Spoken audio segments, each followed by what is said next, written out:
One of the challenges that my colleagues and I face every day is how we can make access to specialty medications, and specifically buy and bill medications, easier for a patient and financially viable for both patients and providers.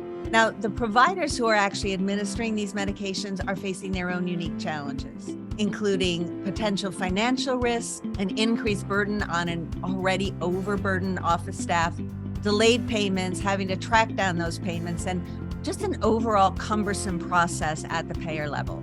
Now, further research has shown us that we can save $25 billion, which is about 41% of that $60 billion spend, by simply transitioning to fully electronic administrative transactions. Automation is the way everything in healthcare is going. It is the way that we are, as we got rid of paper and went to EHR, things are progressing.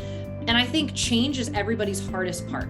But the one thing that keeps it baseline is automation, right? Even if you're training and you're developing new members, you have that consistency going on. You have that process in place. There's not gaps. There's not things falling through. So there's a reliance on automation now. And so what we see in a lot of our practices for those that are not using things like ACH and EDI, they have this kind of stopgap and they get behind on claims. Copay cards don't get processed. So it's really the one kind of continuity that we can have through our day-to-day practices right now. From a manufacturer standpoint, if you can put automation and tech solutions right up at the top, everything from communication and all of these things that we all dream about at the top, at the end game, when you're ready to go or having these launch or even switching to another hub or another support, we feel it.